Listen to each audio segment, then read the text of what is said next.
All right, we're back on. Next item on the agenda from Deputy Superintendent Stallings, I believe, is the Reporting and Requirements Task Force that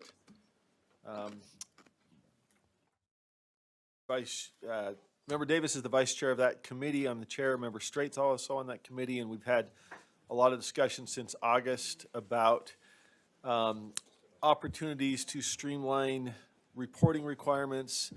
That has addressed both our own reports that come out of this office and also legislation that requires reports. And so Member Pulsifer, Susan Pulsifer, is a member of that committee, as is Senator Lincoln Fillmore. Representative Pulsifer has a bill file open seeking our recommendations for how we can streamline or reduce reporting requirements in code. And so we recently had a semi-emergency meeting following a number of scheduled meetings starting back in August that have produced some recommendations. So what we have today is an opportunity to look at legislative recommendations. We also are looking at internal processes, Utah grants, some other things. Those will come out later, but Vice Chair Davis is going to report out those opportunities to make legislative proposals for streamlining reports for our LEAs, especially as some of that, much of that flows through us. So, Point of Vice Chair Davis. clarification, Chair. Just a quick Yes. clarification. What is the agenda item number? Where are we here? Let's see, 10.2. I move that the board directs staff to work with legislators on potential amendments to Utah Code as recommended by the Reports and Requirements Task Force. And I'll waive my opportunity to speak because Chair Moss did a great job leading in, but I'll be happy to answer questions on individual items if anyone has any.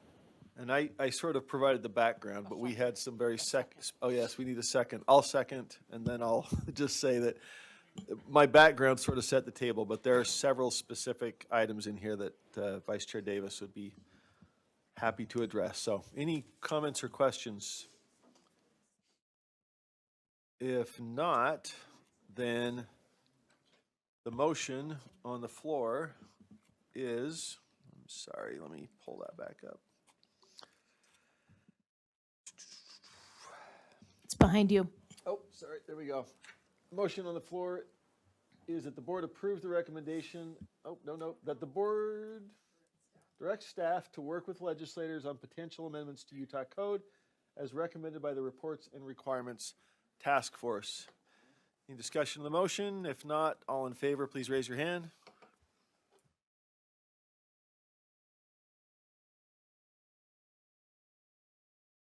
Any opposed? Raise your hand. We have three opposed. Okay, that motion passes. Thank you, Vice Chair Davis. Back to, let's see, we are moving into, sorry, let me get back to where I was here. There's my, I was looking for the chairs. Yeah, it is. Oh, is that it? Yeah. Yeah, okay. I got it. Down there. Right. Finance Committee, I guess we're on to finance, is that correct? Yay. Fun for all, okay. We have two separate elements to finance, so I'll turn it to Chair Norton. Okay, in the Special Finance Committee meeting held this past Tuesday, item number 11.2, the recommended amendment earmark to the Utah State Constitution. The motion for the board is that the committee moves that the board approves the recommendation of the following language as the proposed amendment to the Utah State Constitution. The legislature shall ensure that public education, K-12, governed without restriction by the state's constitutional agency, funding is no less than 50% up to 75% of the overall state budget. Any discussion to that motion? Member Straight. Yes, I have a substitute motion. Okay. So if staff could pull up in the Utah Constitution, Article 13, Section 5, Number 5. This will be helpful. So do I need to repeat that? Yes. Article 13, Section 5, Number 5. It probably isn't. Yeah, you're right. There it is, right there.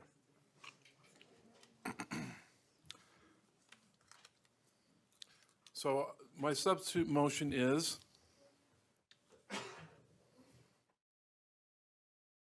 all revenue from taxes on intangible property, comma, and no less than 85% from a tax on income shall be used, colon. Do I need to stop? Yeah, you start over. I apologize. So the one that was already drafted, I'm proposing a substitute amendment.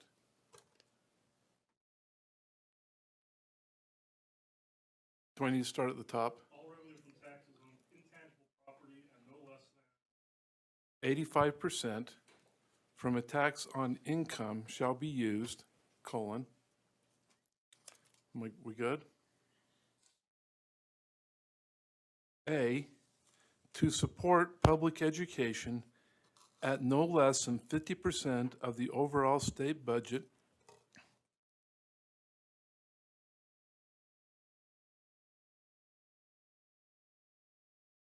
as defined in Article 10, comma, Section 2, semicolon, and B, to support higher education at no less than 17.5% of the overall state budget. Yes. As the overall state budget as defined in Article 10, Section 2, and I'll pause.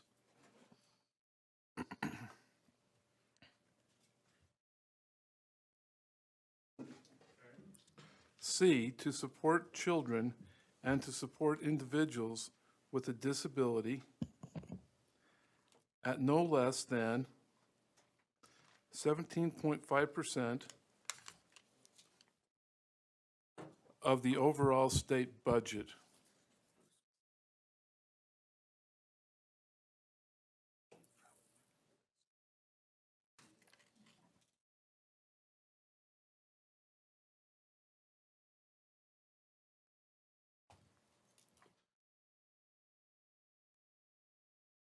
Oops, sorry.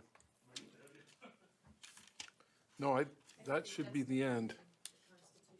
That should be the end.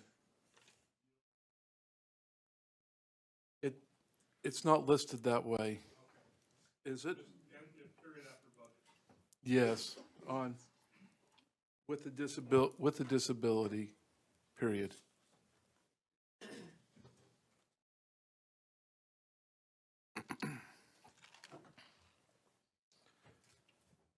Okay, Has that got the motion framed? yes, I believe that's correct. So if I may speak to Was there it. a second? Oh, go ahead, yes. Second, yes, you'd like to speak to the motion? Okay, so could we pull up either page 8 of the presentation or chart 5 in the email? Either one's fine. Yes, Chair Moss, may I ask a point of clarification? Is the motion to request that that language be codified in the Constitution? yes, Okay. yes, and of course, we don't make it, it's just a recommendation. Same recommendation part. So while we're pulling that up,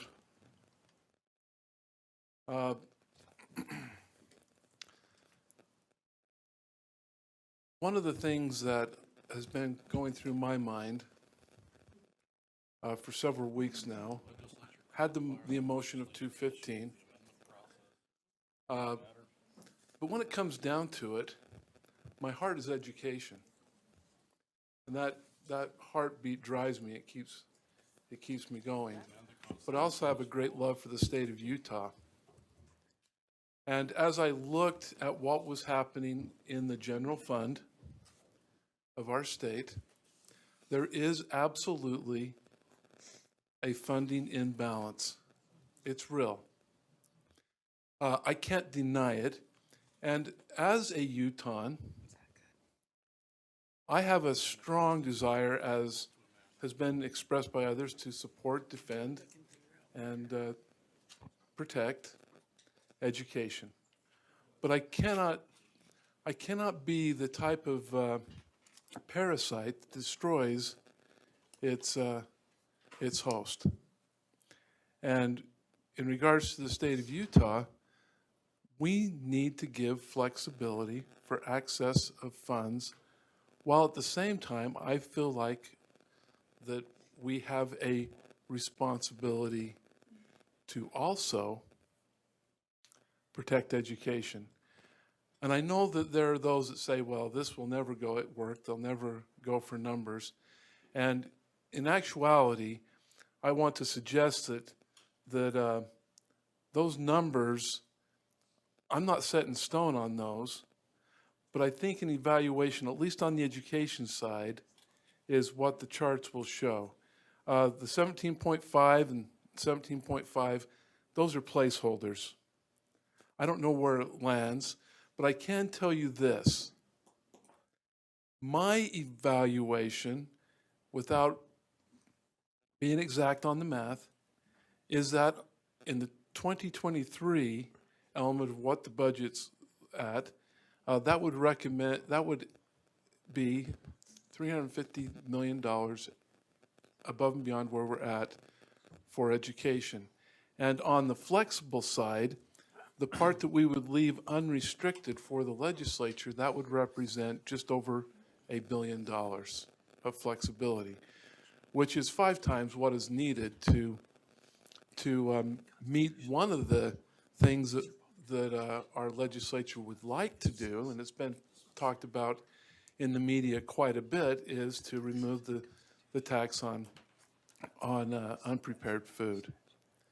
That would be accomplished, and the legislature would have the ability to use that money and to use it as they wish.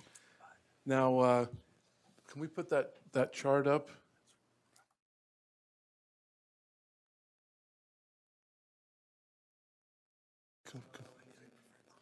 Or it could also be number 5 on the chart that was sent. It's the same information, just presented in a different way. So when that comes up, we have 3 decades worth of data. Well, not quite 3 decades. Goes back to 1995. Okay, that's not that one. I think it's number 5.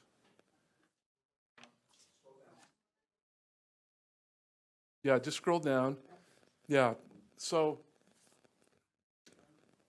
this was an email that was sent out from Deputy Jones. I think everyone received this, and this is in your backup. So if you look at the percentage,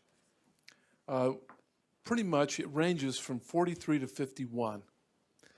But it hovers very close to the 40s and that low 50. Now, one thing that you can notice by this, if you'll scroll up and show the last recession, now a lot of these numbers will lag 1 year behind based on revenues and that.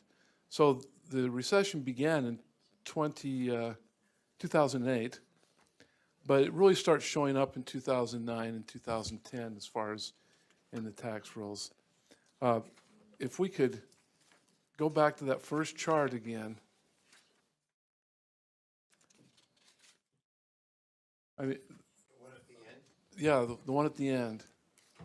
Okay, right there, but scroll up so it shows a little bit more. So if you look, I pretty much, it's not exactly, but higher ed was at 17. I put 17.5. Social services at 16%. I put 17.5. I'm not sold on those numbers, but I put our number at 50. The 45%, that's pretty close to a low. 43 and 43 go back to our recessionary period. But one thing that you'll notice if you look at overall budget and if you look at what is happening in regards to education budget, when times are bad, and I think this shows that the legislature really has, even though sometimes we don't feel that way, has the education's back in that regard. When things are bad, education has suffered less than other elements of government. I think that is clearly shown by this chart. And if you scroll up just in the same chart, so go up to the, yeah, just keep going, right? And just show a little bit more of this. You can see that same thing. But when things are good, we don't quite get as much as the rest do. This would really level things out. It would make projections very useful. Giving flexibility to the legislature would, with a significant amount of money, because if you're stuck on the idea that it's about the sales tax, it's bigger than that. It's bigger than the sales tax. There's going to be a shortfall because the balance between the general fund and the income fund is going to continue to increase. It's not going to change much. And of course, if you take out sales tax, well, they would like to do that, but from a financial standpoint, they can't. Now, if you remember, the legislature did try and deal with it in that way a few years back, but that was a referendum. It went down hard. They passed the legislation to increase sales tax in many different areas, and that's when you started seeing petitions in grocery stores. And so they backed off of that really quickly. Also, they tried to work with this funding imbalance by transferring disabilities, these social services, into the education fund. And did it help? Yes. And when they did that, that was called Amendment G. It was 2020. So that did help. And it did make it to where that imbalance, but the imbalance grew faster than they even anticipated. And as a result, that's why we're back where we're at right now. So I think this strikes a balance. It may not be exactly what a legislator would want, but if we're going to change constitutional language, I think we need to protect ourselves at a minimum level. And by going with that 50%, it doesn't waver one way or another too much. It gives us stability. If the funding imbalance continues to grow, here's how I think it will benefit us. This is my analysis. Because we are now giving flexibility to the legislature, now when we have increase in revenue, that will split it off to the legislature, additional monies. That growth will be experienced by everyone, not just education. As it is written now, it's all. And that's causing some inflexibility issues. So anyway, I know that there's lots of other people have things to say. I could probably talk for another half hour, but I won't. And yeah, I'd just like to throw that out there. Thank you, Member Straight. I see Deputy Jones has a hand up. I'd like to address that. Thank you, sir. I'm all about the podium tonight. So, Deputy Superintendent of Operations Scott Jones, I just want to make sure we clarify, and I think Board Member Straight knows this too.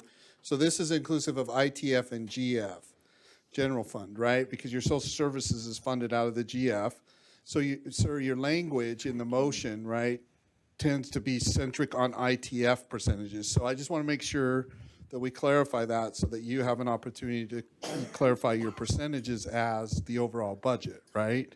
Or not, I don't know. So could we go back to his Member motion, Straight? please, sir? Yeah, as I understand, you tie it to a source, but then have an overall proportion of available revenue, right? And my numbers may not Income. be quite where they need to be. No, you're fine. Okay. No. I think he's talking about the source. You tie it to the income tax fund, 85%, but Yeah, then so what percentage that will are get you us to tying it to? 50% total. Oh, sorry, sir. That's okay, go ahead. No, it's total. Okay, let's open, Yeah, yeah, No, you're good. what am I missing? Well, we just want to make absolutely sure. So you're using the charts, which is great, right? So if you go back to the chart, sorry. We just want to make sure that this is inclusive of both ITF and general fund, right? So that when you make your motion and you say it's a percentage of, is it a percentage of all available funds, which would imply that, the current earmark is removed and that you got, two. I think that's what we need clarity on your motion, sir. Right. Yeah. But I'm open for changes. Right, Makes so to sense. your board, yes, sir. Yeah. So, okay. Member Norton, Member Hymus, Member Bogus. Oh, mine was just on because I Okay. was, Member Hymus and Member Bogus. Yeah, this is to the maker of the substitute motion. Just out of curiosity, there were a few organizations that were there.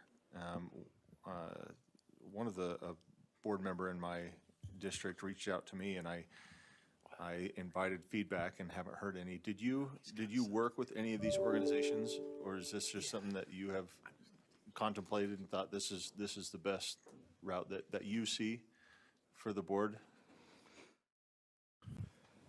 I've visited with many people about this. Most of the people I've visited with are people associated with JLC. Okay. Also visited with legislators. Yeah, And the big thing is, without getting, and I want to be careful, because I want these numbers to represent the right thing. And so, I'm not sold on the numbers per se. I think the education number for us, I'm more sold on than the others, because really it's not our lane in a sense. I'm just trying to give a perspective of what might be with the 17.5 and the 17.5. Yeah, but the 50% for public education, I feel pretty solid based on the charts that have been shown. But did I answer your question? Is there another part? Well, yeah, my intent wasn't to say that you had worked on this on your own. It was to simply make sure that we have those who are involved, right?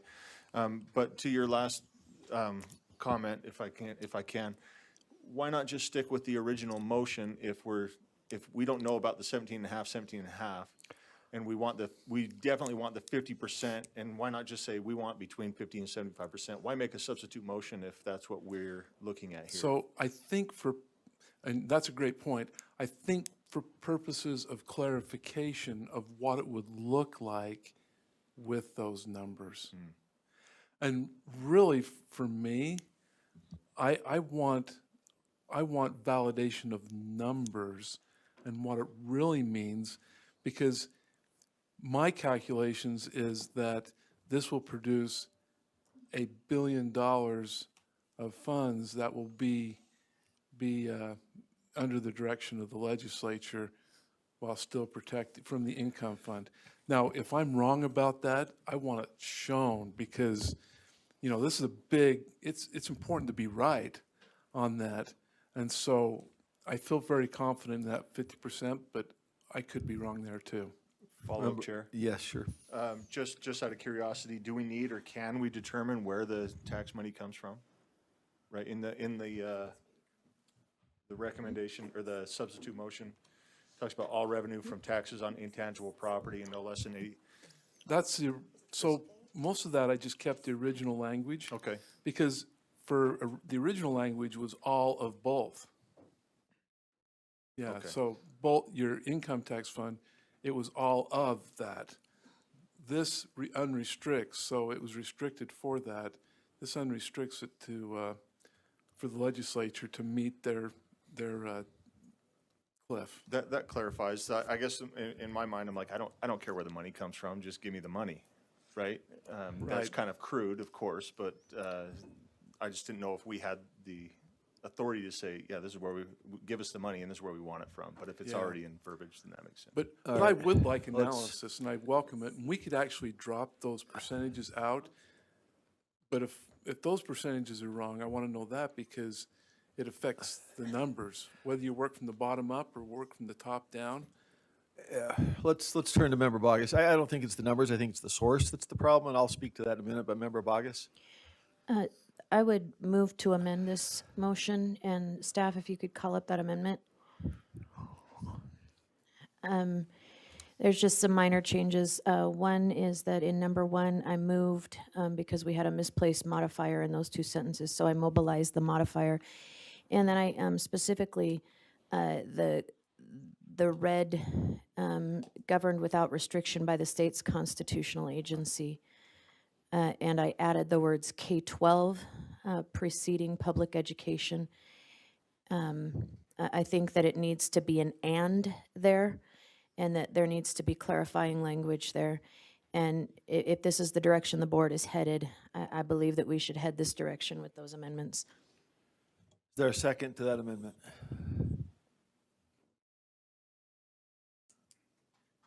Hearing no second. Second from Member Klein. I think you discussed the motion, so I'd like to speak to the motion before we get too far ahead, because I'd like to report on what we had discussions on the Hill this morning. The legislature is fairly clear that the number one thing they're pressing for is to remove the linkage between education funding and income tax. And we all know the reason for that, the structural divergence that income tax is growing while the general fund is falling. So we have discussed the fact that the original motion came out of the Finance Committee, but we had to tell them we've not yet brought that to the board. And so we met with Representative Schultz, Representative Peterson, Representative Milner, and told them our body's at least preliminary commitment that we're looking to preserve that roughly 50% that's historically been the cut of total revenue given to public education, which is reflected in Member Straight's substitute. It's also reflected in the motion that came out of the committee. The difference here, which I would just caution against, that this maintains the connection to income tax in the lead, the sentence before the 1, 2, 3 enumerated sections keeps it 85% on tax on income. And we've received pretty strong indications that they're just not interested in anything that keeps the funding source tied. They're open to protection and preservation. I can turn to Deputy Jones, but there was some resistance to this idea of 50%, but that's what we took from the committee and said this is the preliminary sense of our Finance Committee, is that we're looking to preserve that historic trend line, which has kept us right about there. And one thing that we shared that came from Deputy Jones and our staff was that as a percentage of total revenue, historically, and I can't recall exactly the trend line here, but it shows Utah at roughly 51% of state, I think, money. And so that has been the effect of the earmark. It wasn't necessarily the design, it just said we're tied to income tax. But that preserved us at about 45 to just a little bit over 50% of total revenue. And so what came out of the Finance Committee was, okay, you have to decouple us from income tax, preserve what has been the effect of the earmark, even if we've taken away the formal tie. That's what came out of Finance, and that's all we had to go with. So my concern here is that it couples it back to income tax. So I'd be in favor. Number one is effectively what came out of committee, but it reverts back to income tax, and I think that may be a significant problem. But we could turn to Deputy Jones. Were you going to address that? Yeah. Go ahead. I mean, language-wise, this works, except to Chair Moss's point, it does seem to tie it to the income tax. The language works if you open it up to a percentage of the entire available revenue, right? The entire available fund. If you just tie it to the income tax, you're doing it. So because the charts are inclusive of the general fund and the social services, so your percentage is doing that. So, you know, it's that first line that really ties it to the income tax fund still. So I mean, I think I'm getting Board Member Straight's intent here, Chair Moss. However, the way that reads indicates to me that we're still tied into the income tax fund. So So if your percentages are of the whole, right, then, you know, that could work. But again, you know, to Chair Moss's point, the indications we got this morning were, while they're open to amendments or constitutional language, percentages and specificity as far as quantifiable measures in the Constitution would likely not pass, so. Especially in the funding source. Right. As much as the Right. percentage numbers, it's the source. It's tying it to a particular, you know, source of funding, which is the income tax that they're particularly worried about. And so that, yeah, the rest of it is sort of has its own problems, but it decouples it from the income tax. Those other 3 bullet points say, all right, fine, we're gonna float between income and general, but we want to keep our cut of the total, right? And so that's the difference. So that's just a concern I'm throwing out. It's not, I think we have a live amendment, so I'm not proposing another amendment. I guess we have on the floor the amendment from Member Bogus to number 1, which I think encapsulates the idea that what we're going after here is a percentage share of available total revenue that is not otherwise restricted. For example, the gas tax goes to transportation, right? And so that's not part of the available pool, at least if I understand the amendment correctly. Well, my intention with the amendment is, should this be the direction the board chooses to head, I really think that qualifying language is what produces protection for K-12 public education as it has been historically defined. If this is not the direction the board wants to head, I had a second amendment prepared for the original motion. So we have on the floor Member Bogus's amendment, which is in red as to bullet point number 1. Any further discussion to that amendment? Member Lear? This is very tedious, but it's apostrophe S states. And that, you know, maybe could be confusing to some people. Because you mean Utah's, right? Yes, I do. As Thank the you for state's that. I appreciate it. constitutional agency. Okay. All right, any further discussion on that motion? If not, let's, oh, sorry. I didn't see your- I wasn't quite, You had more? I Okay. had just another comment to the motion and to our discussion. I think, since words matter, I think we should stop calling this an earmark and start calling it a constitutional guarantee. And I think that is a more positive statement and more educationally positive. And I think earmark is pejorative and has that connotation. And the legislature can use it, but I don't like it. Well, if I could briefly respond, as I understand their discussion of the earmark, it is specifically the tie to the income tax, as opposed to a general constitutional protection. So their number 1 concern is that the constitutional protection that's been in effect since the 40s is the connection to the income tax, right? And that's the part that's diverging. And so they're not, you know, they have different opinions about whether there's constitutional protection, but they're not opposed to that. So when we say constitutional protection, that means we're going to enshrine it in the Constitution. When we say earmark, we mean coupling it to a particular revenue source of income tax. And the legislature has been very clear that they intend to remove the earmark by decoupling from income tax, but have invited us to weigh in on constitutional protection once that decoupling is, I understand that's lawyerly, but this is, we're talking about law, right? So it's a funding source problem, not necessarily an objection to constitutional And I protection. kind of get that. I kind of understand what you're saying, but I also believe that I'm trying to think how to best express that distinction, because I think it is sort of the same and sort of different. They can call it I don't care what the legislature calls it. I'm just saying, from an education perspective, I don't want an earmark. I want a constitutional guarantee. And given that, I'm not so, if it's their use of the I phrase think- tying it to the income tax. Well, I think that's what's understood by earmark. It means a particular But- funding source And I that, still prefer the right? other language. Yeah, me too. And I think that's, I guess my point is, I think they are saying they are fundamentally committed to removing the earmark as a tie to income tax, but not against constitutional protection of some And- form. and So then that's a which broader opportunity, I guess, than a particular Which funding actually brings me source. to my last point, and that is that, and I don't know if this is part of the legislature's thinking or not, I don't really care what the legislature's thinking is. I want to come up with something reasonable and fair, and then they can hate it or not, or use different language or not. But I'm not going to try and guess what they are thinking. I've never been good at that. But my last point is that I think Brent was implying, but I would want to say verbally, and that is that I absolutely want clear language, specific language like this in the Constitution. For me, it's not satisfactory to have language in there that was one of the early examples of, and then I think the legislature calling it an earmark.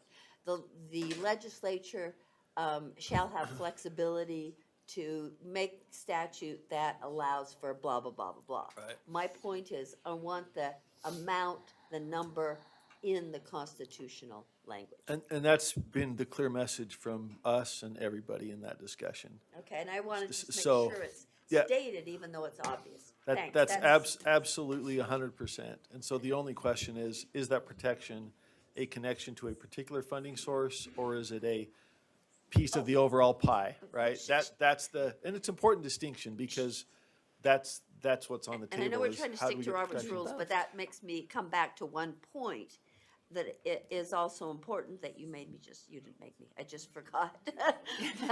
But it had to do with, I'll remember. All right, we back. do have other lights, Thanks. so let's move around the Yeah. table. Hold on here. We've got, did we get Member Bogus? Did we answer your question? I believe so. Okay, we had Member Earl then. Yes, I just want some clarification. I don't understand, and maybe I'm missing something.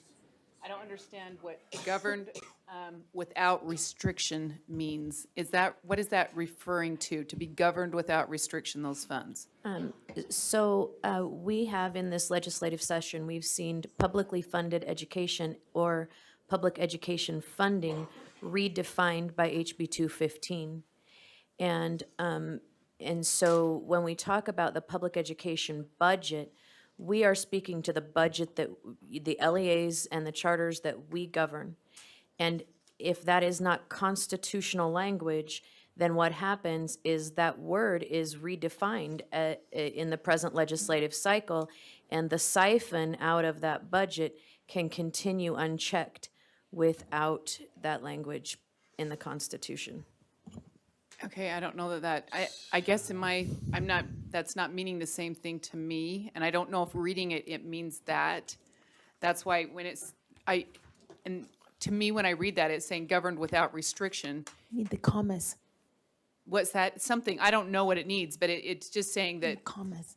okay, maybe the commas. And Governed, that's fine comma, with me. without restriction, comma, by the state's constitutional. That is provisions. fine with me. It used to be in parentheses, and I didn't like that. I thought it looked unconstitutional. So. But we do, and I guess this is where I'm coming from, is that the legislature does put restrictions on it. So I'm trying to understand we can't be, do you know what I'm saying? Does that make sense? Like the legislature, when they give us specific funding, it has restrictions from the start. WPU has a restriction, the others have a restriction, so. So the restriction is on, the language for the restriction is a modifier, if you will, of K-12 public education.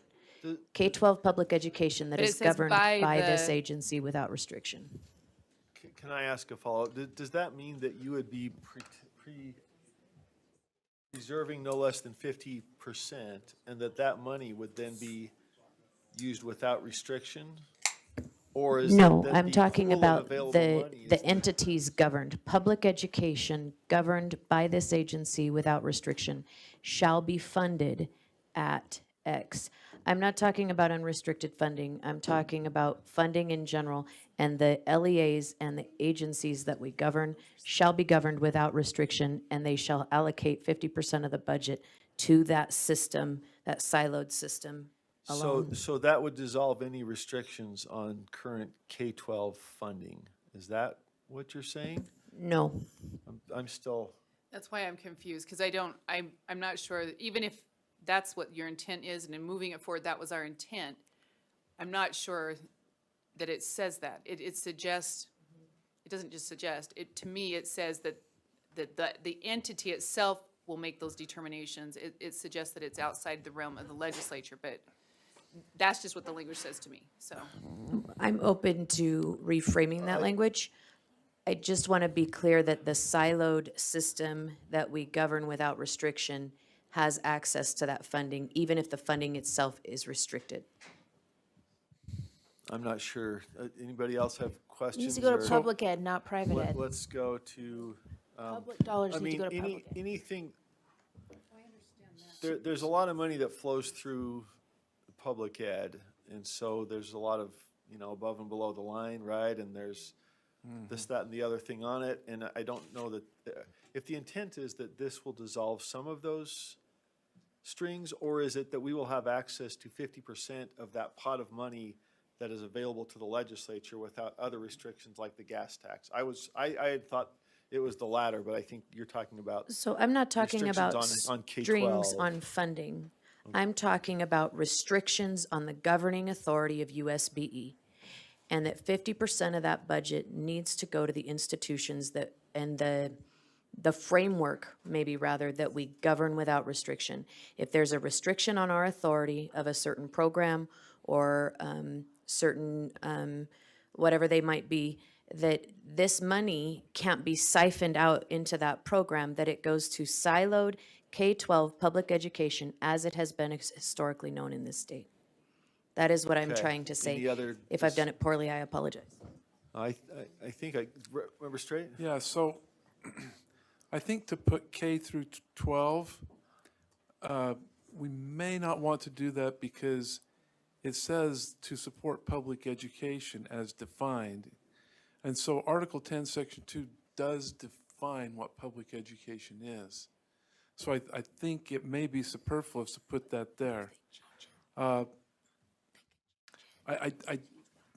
not have- against the other language, but I'm not sure that it adds any protection.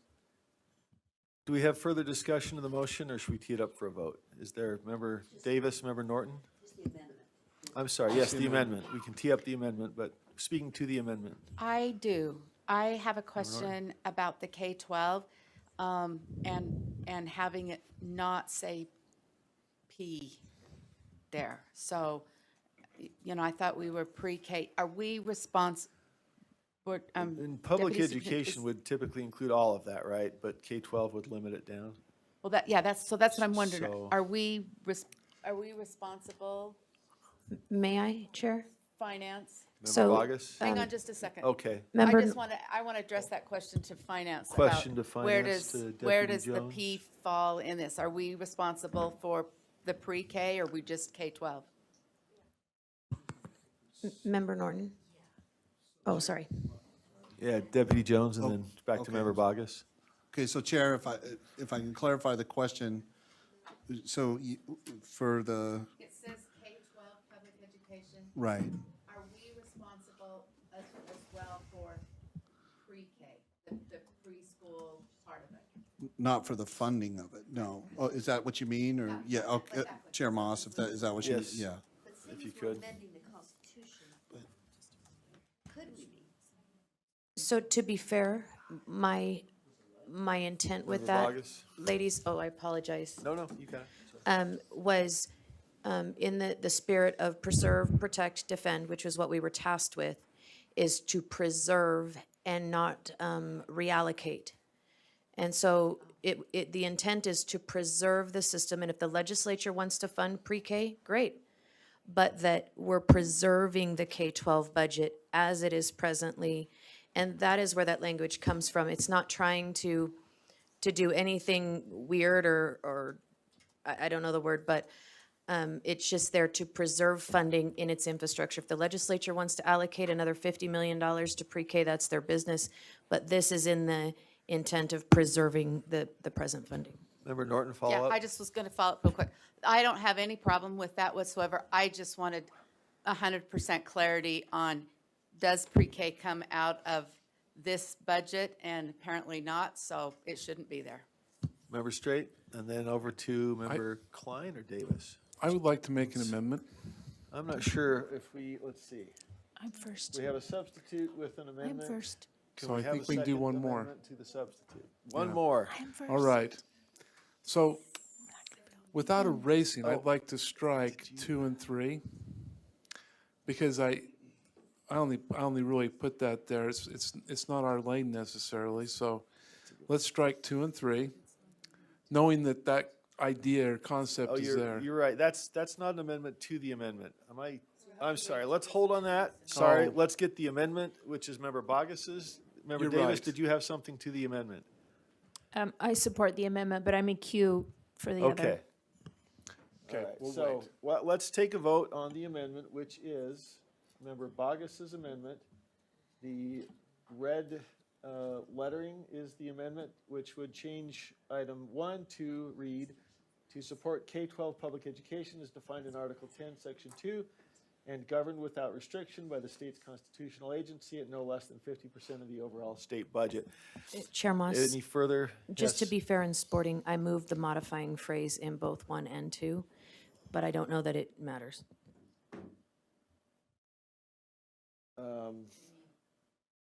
So What in the is- original motion, as defined in Article 10, Section 2, That's, you were trying to, the yeah, intent was Mr. to Rasmussen, add that in that's not part 2? of my amendment. I'm talking about, as defined in Article 10, Section 2. In the original motion, it was at the end of each line, and in my motion, I moved it to modify public education and higher education, just to be fair and sporting. Your motion is correct, though, Member Bogus, because the state budget isn't defined in Article 10, Section 2. The public education and higher education are defined in Article Section 10, Section Yeah, that's why I didn't put it on 3. Does that express the motion Yes. correctly? Yeah. Okay. Okay. All in favor, please raise your hands.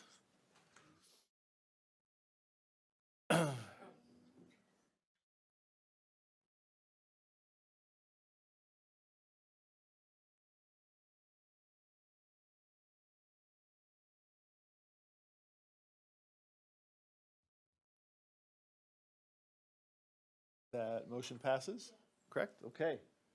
All right, we are back to Member Straight's motion. Did we have Member Davis was in queue or Member Straight was in queue? Member Straight, sorry? What was the vote there? 9-5, 9-5, okay. wasn't it? Well, we're recording individual votes, right? Oh, was it? Member Straight, back to you. Yes, I would like to amend the motion to strike 2 and 3, or B and C, however it is.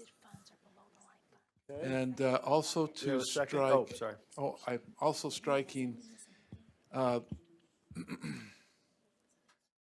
and no less, and take out, and no less than 85% from a tax on income shall be used. So it's only all revenue from taxes on intangible property. Because we're covering what we need with the 50%, and I'm becoming more convinced that my 85% number is wrong anyway. But the 50% number, I think, is solid. Nope, it's already on the floor for the people. So he's got an amendment. Now, if we can look at that grammatically, as far as presentation goes too, but So we're dropping 2 and 3 and also a clause up in the paragraph or sentence before number 1. Right. yeah. But we're striking 2 and 3 as well. Or B and C. So Member Straight. And we'll just let it go at that because that's our lane. So the intent is to keep the connection to taxes on intangible property. Yes, that's because that's the way it is, and there's been no suggestion that that would be changed. Now, my question to Mr. Jones would be, is intangible property part of the calculation of that 50%? Well, the taxation on intangible property is a revenue, so is a partial revenue so- source, so it would be Do we have part of any- that. Can we break that out in any way, and that would change the number, wouldn't it? Yeah, so Chair, if I may, just to clarify, I'm not still sure why we're still tied to those sources, right? Because if you're trying to get it's not necessarily that your 85% is wrong. It's not that your 85% is wrong. It's just all about, are you intending to access 85% of all of the available revenue, no matter what fund it's in? I struck that. Okay. I struck that because I'm not convinced my numbers are right. But the 50% number is correct based on our discussion. Okay. Now, what you're saying is that perhaps we should strike intangible property as well. If we're getting the 50%, that simplifies it, and it includes, the 50% includes intangible property anyway. It is a revenue, as a part of the overall revenue sources, the taxes on intangible property would So be part of that. when you yes. give that number, this year's 45%, and some years it's 50% and 49. Right. When you gave that number, we're locked down at a minimum of 50%, which includes both of those items already. Includes those both, Chair, includes both of those Yeah, both items as income revenue tax sources, and- correct, yes. Yes. Yes.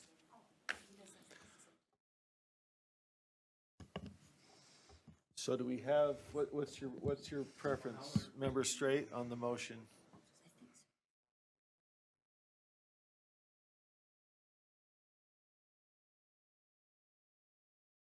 So.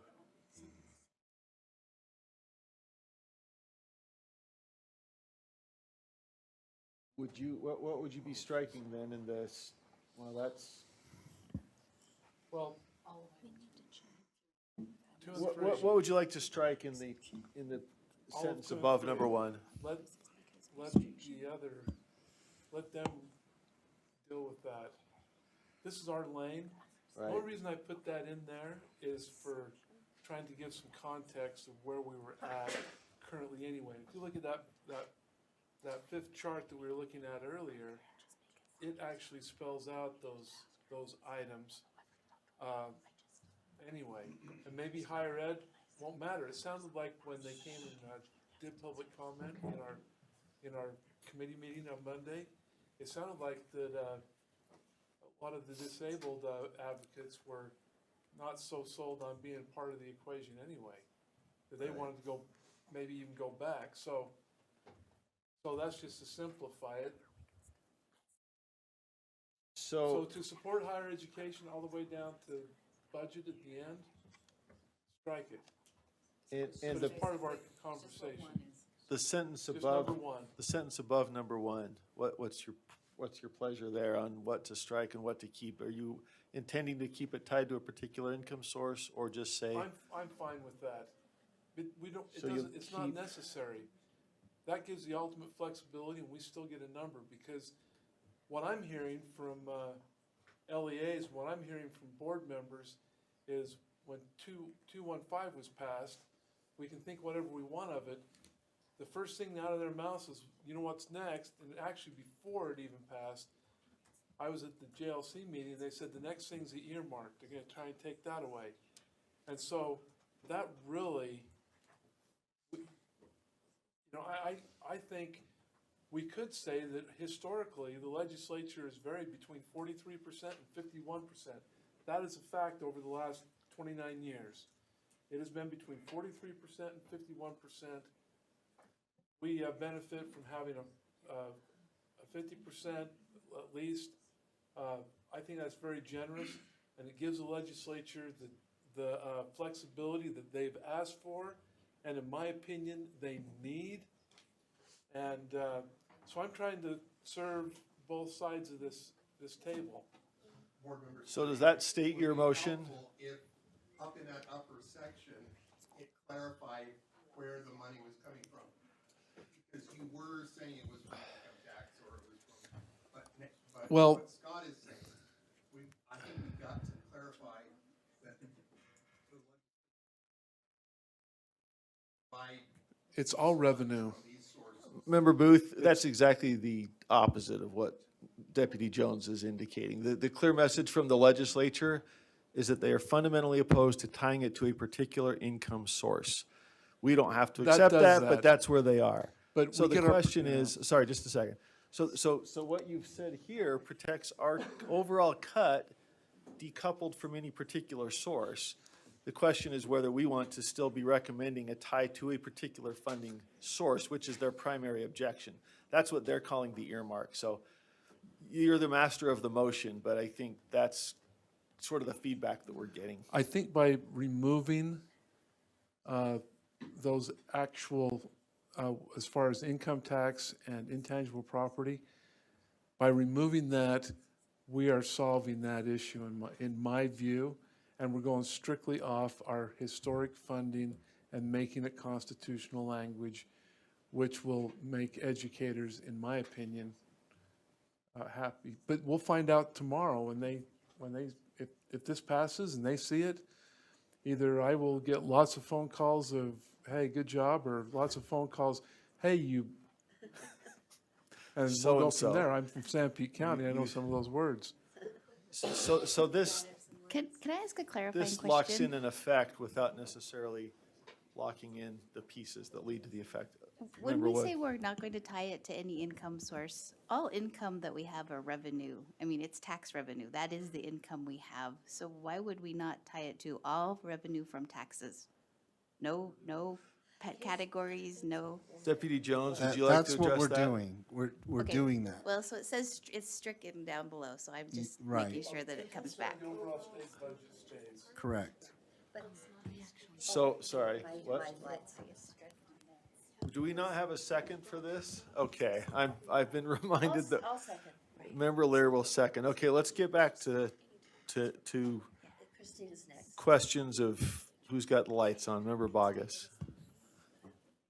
With respect, I'd like to amend the amendment, but I think it's a good one. It's already in the queue. And I would like to strike the present language and just reframe it, literally reframe the language with that language right there.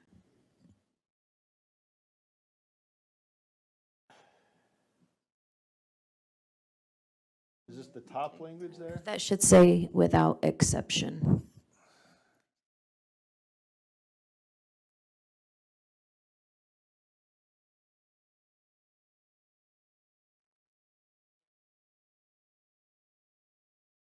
I apologize. It says, and governed without exception. I sent a new email. I apologize to you. No, not there. No. Well, let's see, this would be. Yes, an right amendment there, to an Mr. amendment Rasmussen, because that's affects exactly the it. language of the pending amendment. And so it's very similar to the original motion made by Chair Norton. I do think, sorry, I'm speaking to the motion. I apologize. Let's see if we have the motion up and then see if we have a second, and then we'll come back to. Guess we just need to see this language in context. This would be.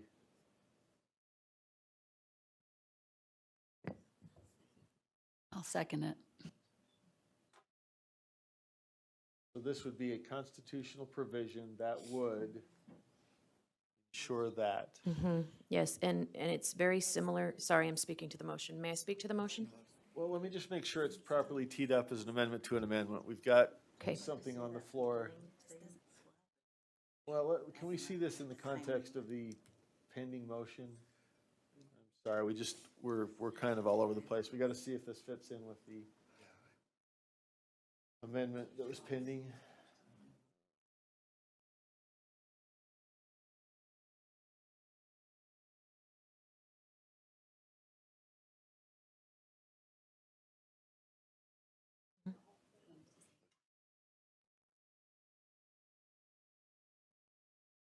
So I don't think this is an amendment to, well, let's see. Let's ask Sybil, is that an amendment to the amendment that was pending?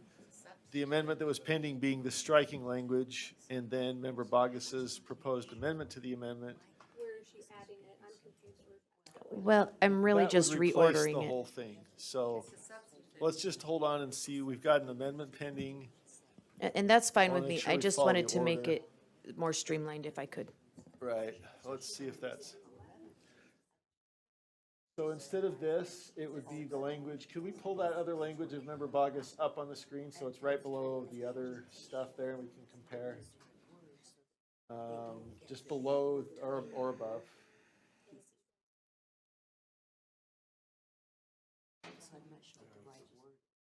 Yeah, if we can just pull that up, okay. So, that, The deleted items above were the pending amendment. Member Bogus's proposed amendment to the amendment would replace all of that with this language.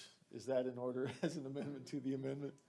If it's the similar language, then yes, and it sounds like it.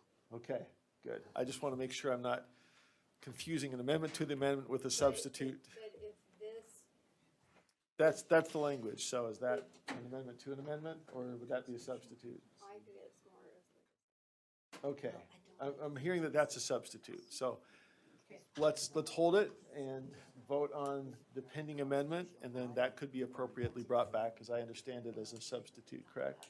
Okay. All right, back to Member Straight to speak to the amendment, to Yes, your own amendment.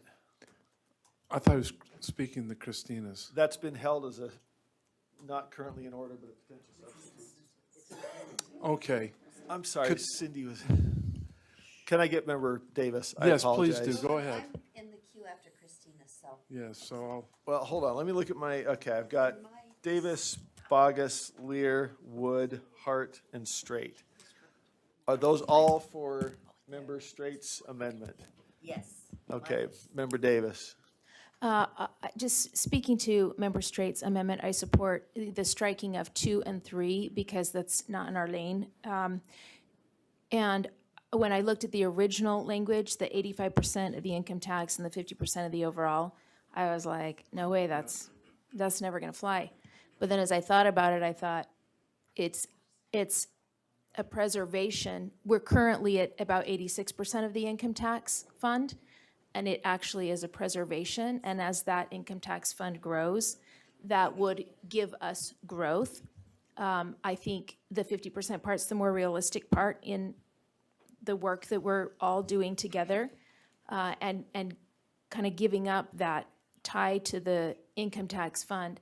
That piece we're doing in exchange, hopefully, for the statutory language and the constitutional guarantee of at least half of the overall state budget. But I'm just saying publicly that I would have supported both. Okay, Member Bogus. Member Lear, sorry, that's right. I'm following Determined. the order over here.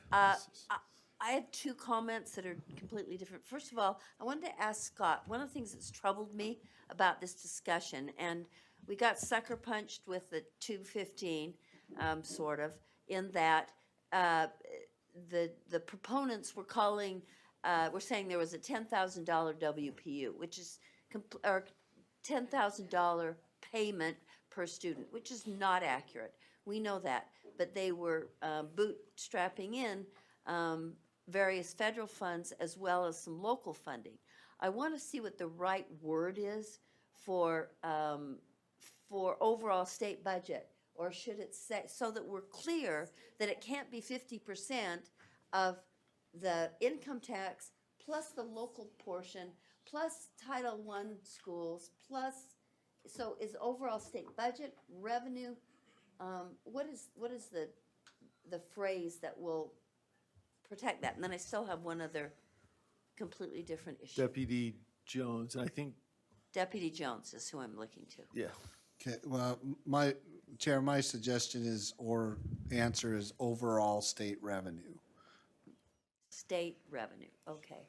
So some of the items you mentioned are spending streams and some are funding streams, right? got We're it. talking about the funding streams and saying we get, But they've been blended This cut- before. right, blended on the in part, and then on the out part, you've got, So I just want to make MSP and all sure that. that we're using the best phrase to characterize only in the constitutional language, I'd want to see the right phrase, not, we're also going to take part of your equalized portions that we blend together and all that stuff. so I think that language was He said revenue. overall state revenue. Overall state revenue. Okay. And then my second point goes to, under number 1, by the state's constitutional agency. We've had confusion over the years about what the state board is. And some people consider it an executive agency. It has separate constitutional authority. So I think a different word than agency would be better. I don't know if entity or body or something along those lines would be the best phrase there, just because there's already confusion sometimes that the board is an executive agency, and some people would like it to be that. And that's under number 1 there, so So is that a suggestion? it's a motion. A motion. Well, let's see. We've got, Changing revenue, changing budget to revenue, and then also agency to something else under number 1. so is that an amendment to the amendment? We're still Yeah. dealing with Member Straight's amendment. The revenue is you're right, the agency is not part of, I don't think it's part of Yeah. Brent's. Sorry, Yes, Member just Lear. change budget to revenue, and we'll get to the agency later. Right, but that's not part of Brent's, and I'm supposed to be All sticking right, to do we Brent's. have that proposed amendment up then? Unless. Oh, so it is a part of Brent's, so. Budget, and then you can go down to number 1, which is part of Brent's motion, and put entity or body, or constitutional bodies probably. About in the middle down, yeah, right there, no, up, at the end, right there, yeah, state's constitutional body instead of agency. Yes. Yes. Sounds tedious, but I think that matters in other contexts. So I'm going to start a list, so I'll keep the order. If you go ahead and turn your mics off, it's distracting for everybody. Unless you're speaking, it's distracting for the people online. So I'll just keep a list. Go ahead and turn your mics off unless you're speaking. Thanks. All right, any discussion to the amendment to the amendment? So the amendment would simply, yes, we do need a second, sorry. Got a second from Member Norton. So the amendment is to substitute body for agency in item number 1, to read by the state's constitutional body. All in favor, raise your hand. Yes. All right, that is unanimous. Well, any opposed? All right, that is unanimous. Okay, back to Member Straight's.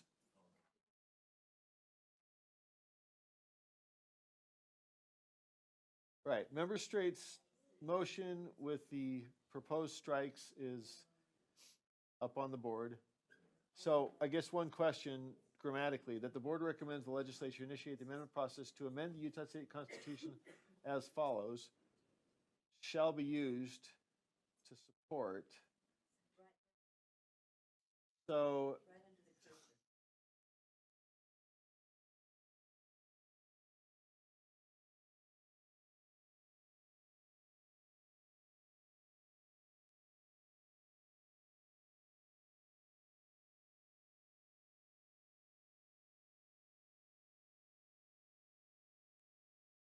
The legislature shall support public education. Is that what we're trying to say? At no less than 50% of the overall state budget. Is that? Overall state revenue. Is that correct, Deputy Jones? Okay. I don't think we need shall be used. That seems like a dangling participle or whatever.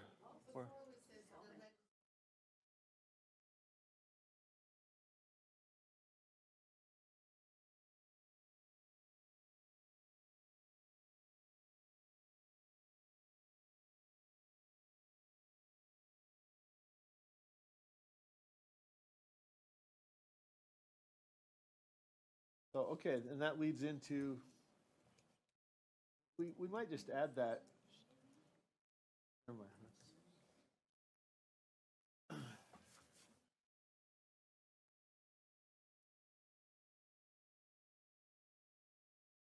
Another part of the proposed amendment?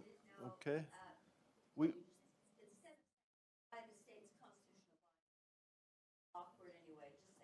Chair? Chair?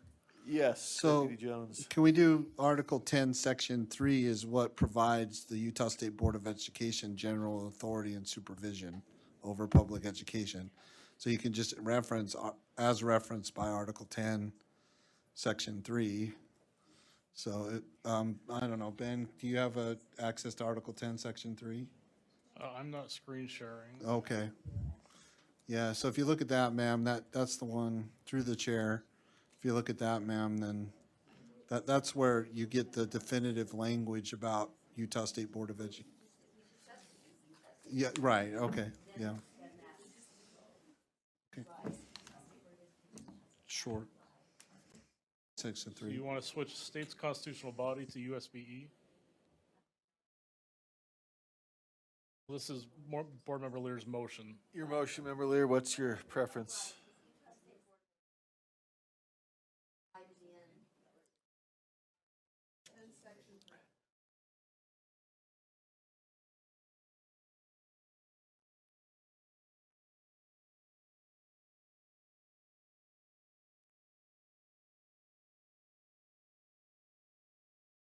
Okay, Is that your motion, or they took that down? let's take that back to the body of the amendment.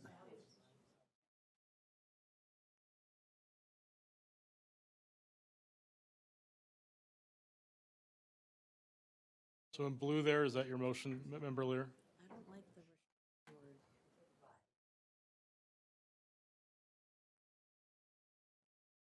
Oh.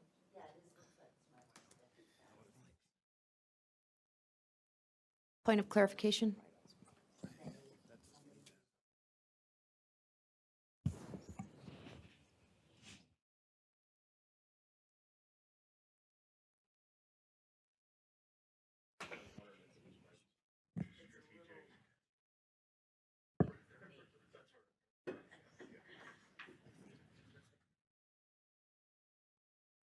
All right, let's see, Member Lear, do we have your motion, your amendment teed up accurately? That points out, and like it's my amendment, even though.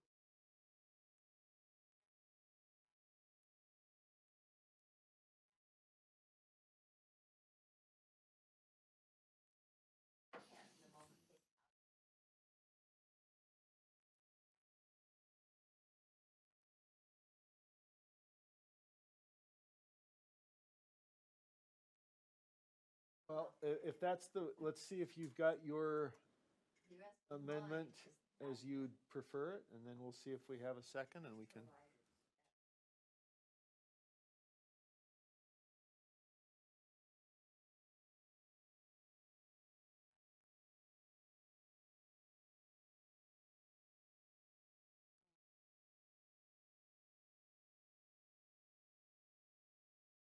If you read the constitutional language, it says over and over, the legislature shall provide, the legislature shall provide. So if you say the legislature shall provide for K through 12 public education, you're following the language of the Constitution.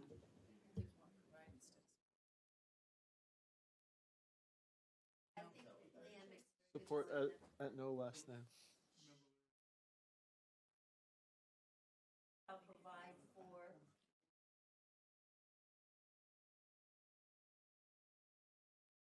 All right, do we?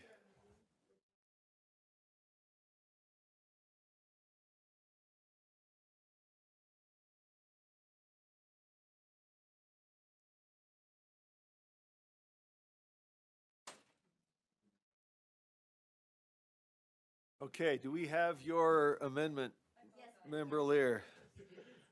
Framed to this is an amendment to Member. I believe it is. Well, Yes, yes. the board recommends would go above the blue, right? I think, right, that's just the lead in.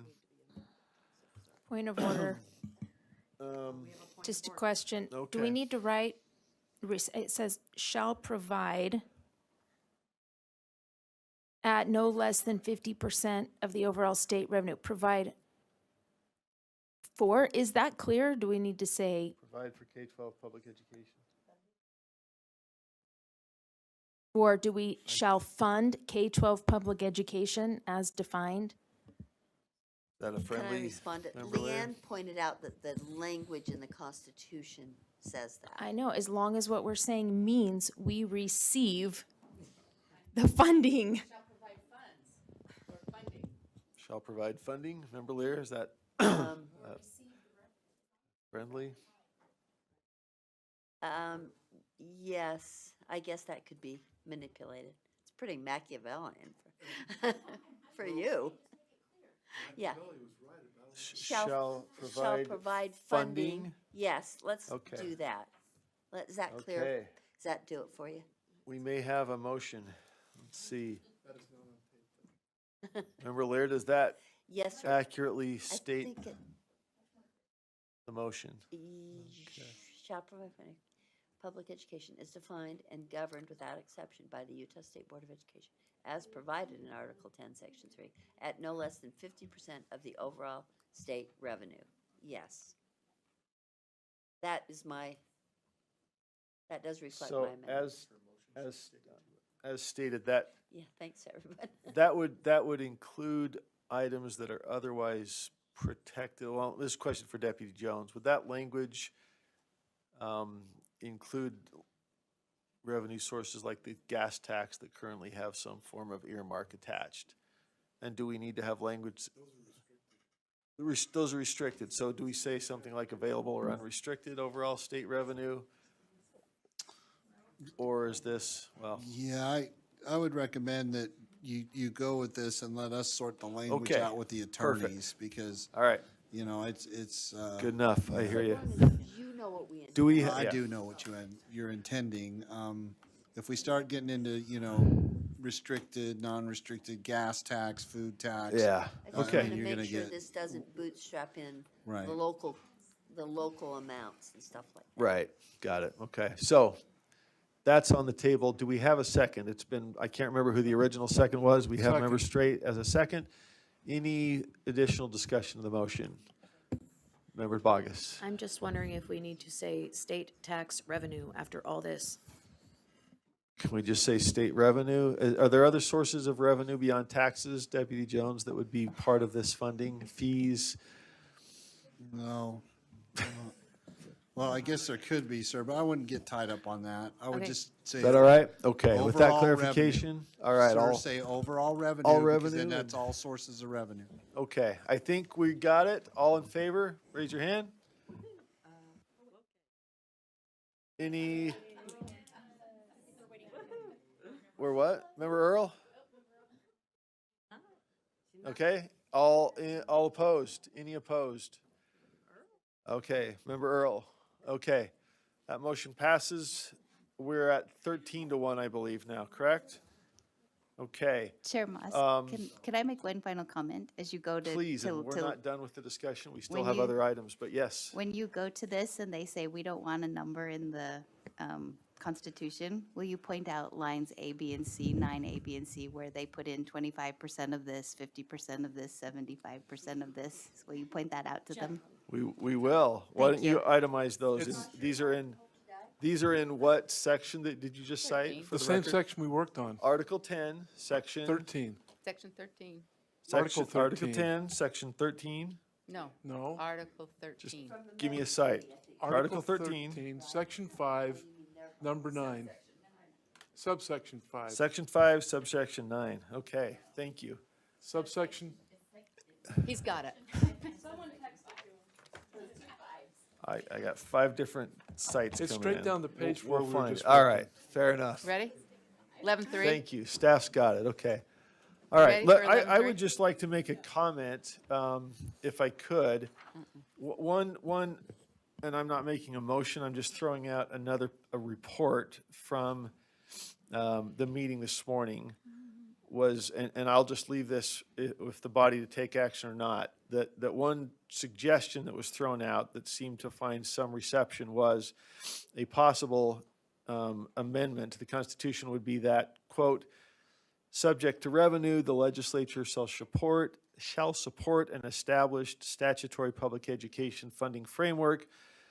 That was already there. That's the prefatory language. That includes public education funding stabilization, enrollment growth, and an inflationary index to protect and defend public education funding against economic uncertainty.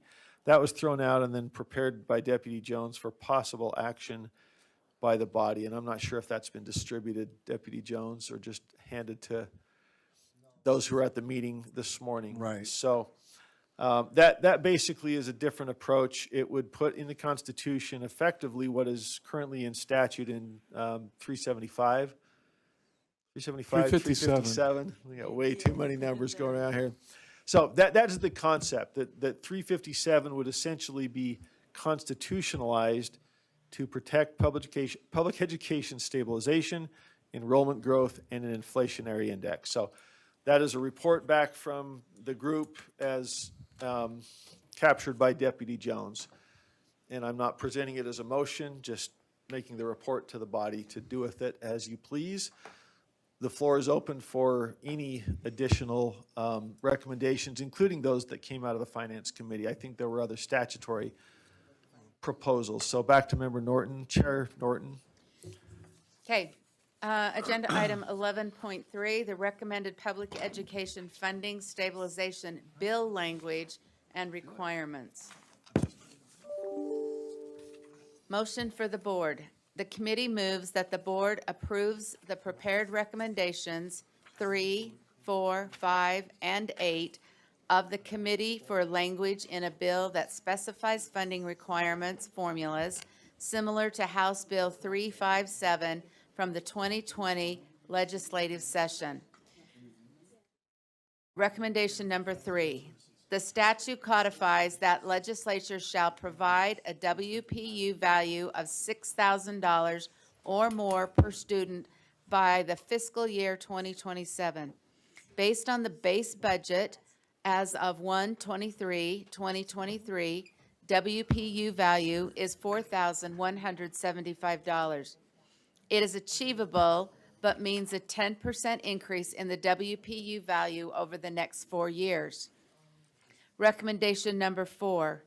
In times of economic growth, the legislature must fund at least 6% of the WPU before increasing funding to any other subcommittee budget until Utah's funding per student exceeds the 75th percentile in the nation. In times of economic recession or stagnation, the legislature shall fund enrollment growth and the inflation factor before increasing funding to any other subcommittee budget. And recommendation number 5, the statute codifies that the legislature shall set aside sufficient funds per year to ensure sustainment of public education funding to prior year funding levels for up to 5 years when there are periods of recession, negative growth, and/or declines in personal income averages. This is providing or sustaining education's rainy day fund. And number 8, tie percentage increase in personal income to increase in the public education funding and provide inflationary factor to certified tax rates.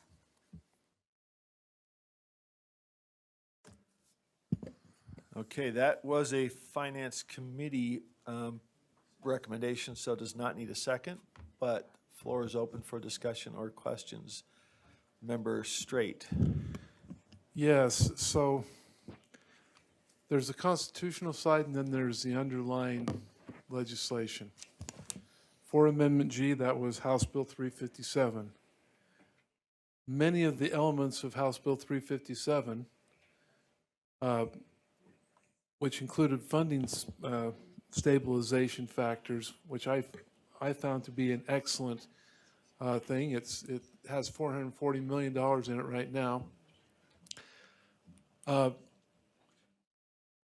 don't want to hog the motion, and so I'll let someone else do that. But I do have one amendment that I'd like to add to the motion once one is before the board.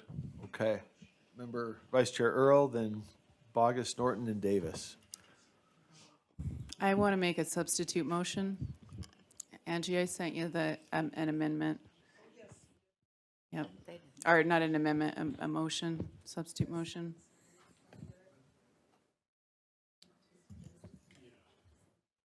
Would you like me to read it out? Wait till it's up?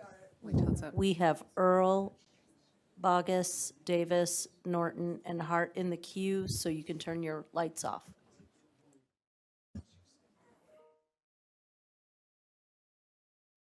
Should I read it now, or? Yeah, okay, you're good. Just let me know when.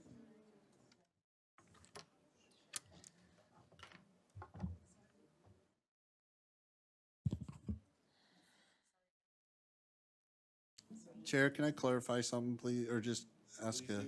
So Please do. for number 4, can we clarify whether it's the 25th percentile or the 75th percentile? I want to tell you that it would take about $2,000 per student to get to the 25th percentile. Do you want us ahead of 25% of states or 75% of states? 75, if to get ahead of 75% of states, it would cost much more, like around $8,000 per student. So do you In want us ahead addition of? to the current WPU Yes, value? yeah, so 2,000 more per student, which right now it's at 4,175 in the base budget bill. It's gonna go up. 12,000. Right, to, you know. You ready, Angie? Yeah. Okay.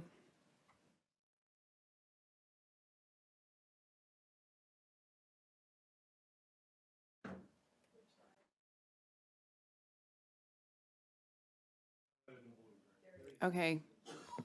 So my recommendations for Utah Code, the legislature shall provide a WPU value of 6,000 or more per student by the fiscal year 2027. Fund at least 6% of the WPU during times of economic growth before increasing funding, that shouldn't be a period there, increasing funding to any other subcommittee budget or line item education appropriation. Fund enrollment growth and the inflation factor during times of economic recession or stagnation before increasing funding to any other subcommittee budget.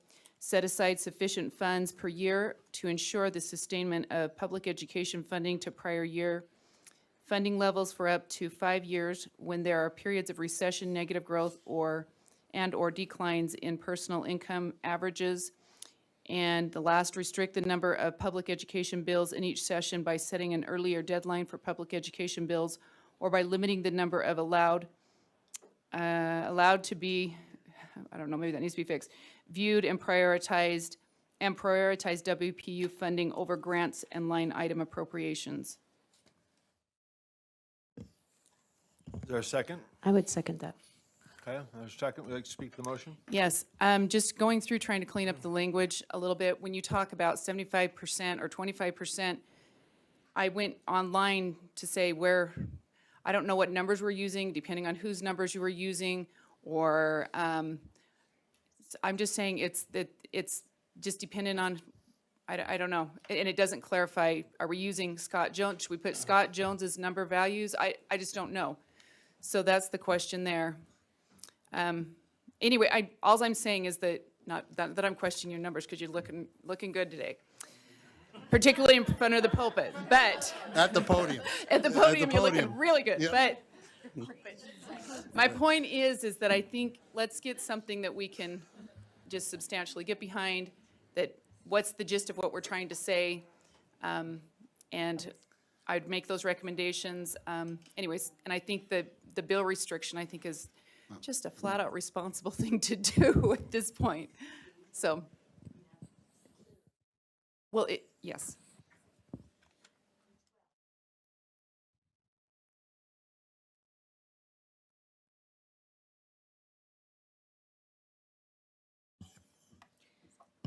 Could you summarize exactly what the changes are between, I mean, we get number Okay, they're 5, but simplified. with the other Okay, 4. hang on, let me pull the other one up. Does someone have, oh. Is it right there? It does not include, I do have to clarify, it does not include, which one? The last, number 8. And it adds the bottom one, yep. So it does not include number 8 that has to do with tie percent increase to personal income to increase in the public education funding and provide inflationary factor to certified tax rates. Chair, if I may? Please. Okay, when we talk about percentages, we talk about percentages to the, or percentage increases to the value of the WPU. So in number 2, can you just make sure it's 6%? Yeah, only 6% of the WPU, right? You want a 6% increase to the value of the WPU. So you're asking to have value in there, so it clarifies Right, that. yeah. 6% of the value of the, To the value of the WPU. to the value. Yes, ma'am. Okay, I think I took the language from what we had, but Right, and we might Yeah, have just that omitted that, clarification, but sure. yeah, I just want to make sure it's clear. should, That we're wanna- increasing the value of the WPU by a do we need to percent. amend that, or do? I don't think you do, but I'm not the chair.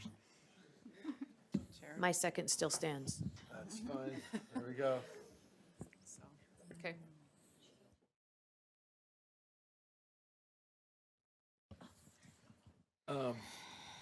It's me. I have a proposed amendment to the substitute. A suggestion I think I was from- before you. Oh, I'm sorry. Who's before me? Sorry, but you can make your thing, but I No, want no, a chance no. to make I- mine I too, apologize. so. I looked around for lights. I'm sorry. It's okay, I'm just following the, Okay, never the mind. The li- lights the went off. That's list. why. I'm sorry. The lights went silent. Now I see 2 back on. We're going to Member Hart to run the show. It's okay, that's fine. I You got have an amendment, or to the substitute motion. Got it. I move that we add keeping HB 357. I got the number right? And as one of the numbers. And to delete the section, I don't know how she changed the original committee's recommendation, but that says will fund growth and inflation, because that's already, you deleted it? No, that was in number 4. It was the second half of number 4 of the committee motion. So instead of that, it would just keep HB 357 the way it is. And then these would be added into HB 357, all of these. It would keep number 5, and it would add number 8 back in. And I'm not necessarily tied to the first half if people really have heartburn over that, but I am to the second half of tying the certified tax rate to inflation.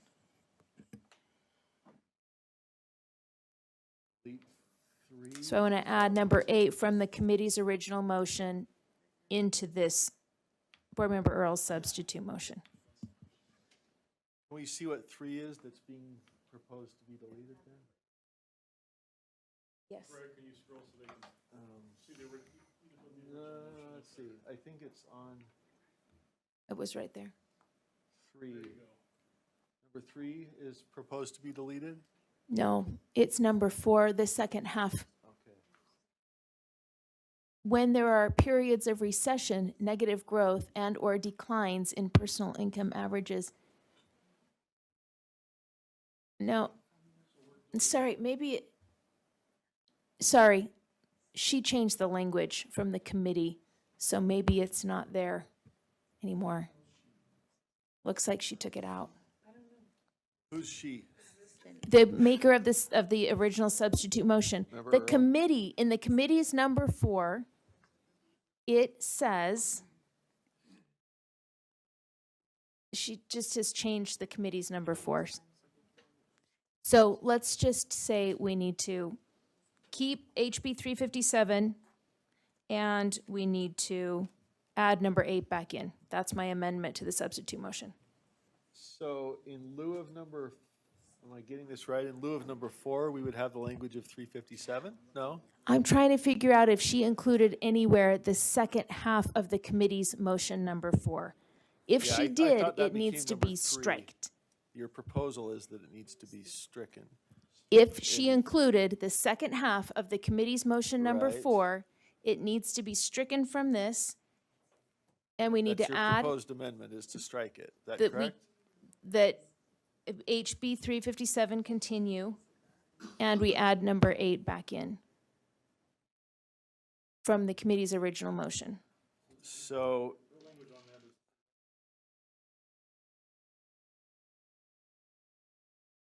Moment. So number 3 is.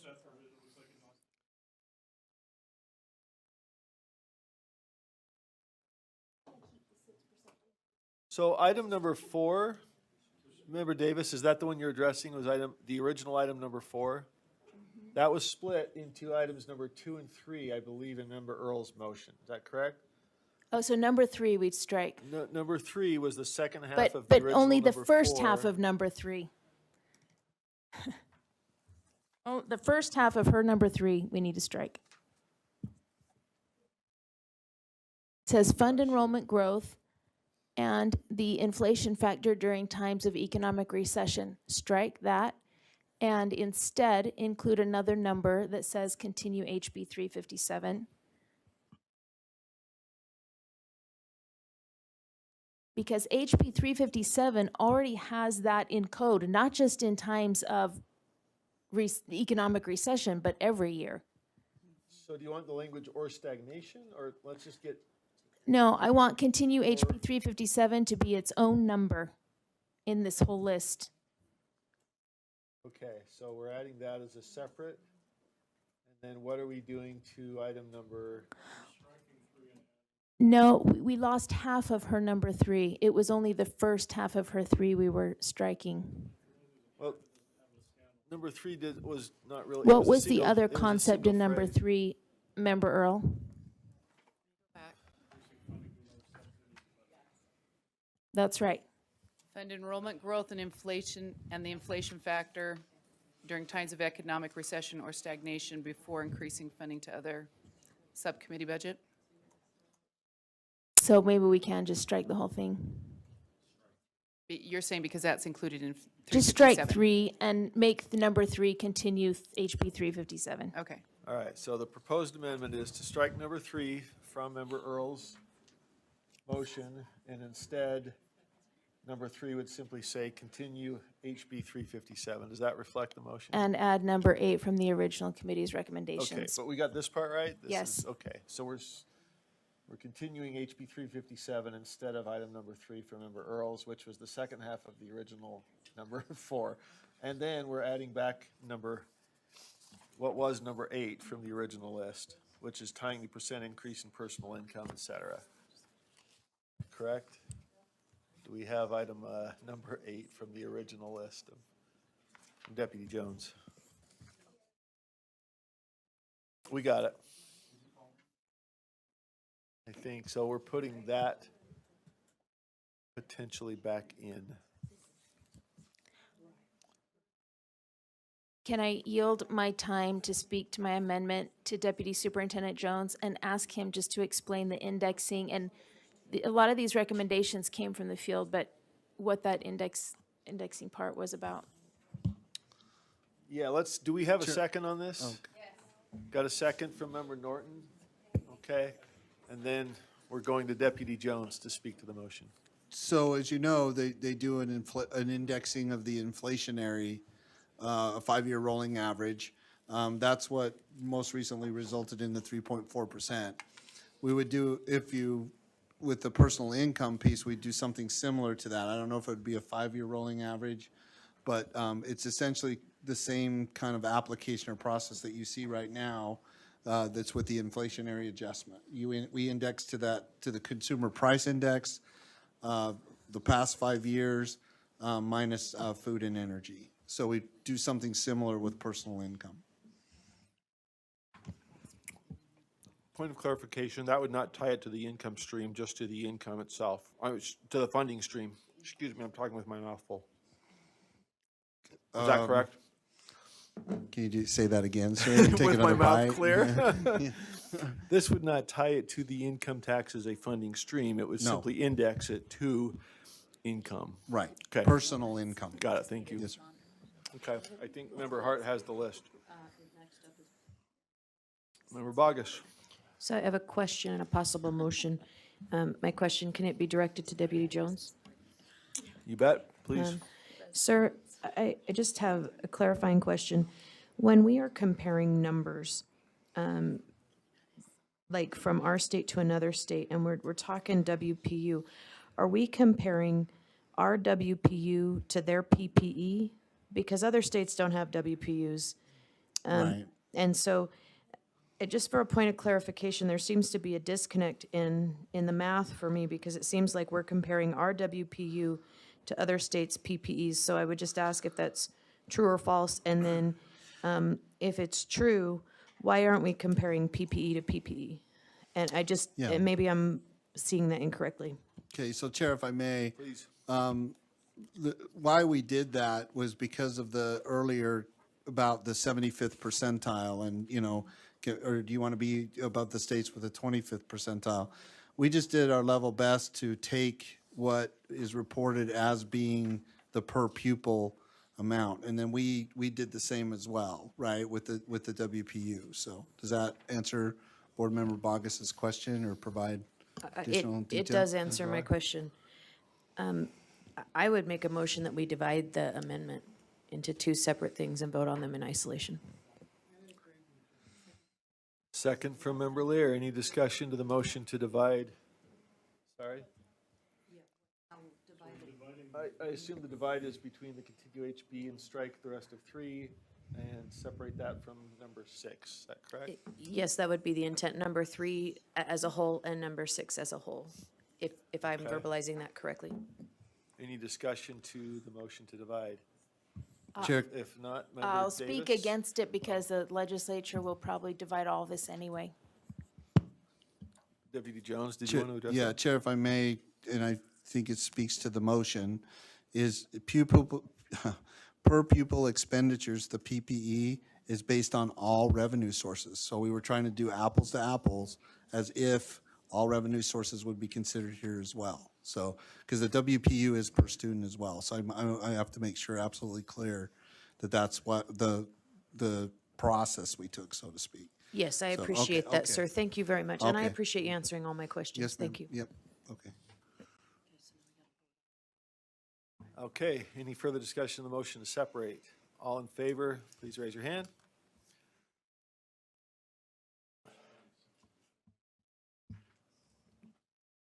Six, that motion fails. So back to the motion, or the amendment. Let's see. We're back to discussion to the motion. We had Member Norton up next, I think. Yeah, I was going to talk about that indexing factor. I just wanted to clarify in number 8 that we've got student count, which is WPU, and then 2 indexing factors. Is that correct? We've got CPI and PII, or whatever, but more than one indexing factor. So if not, add an S.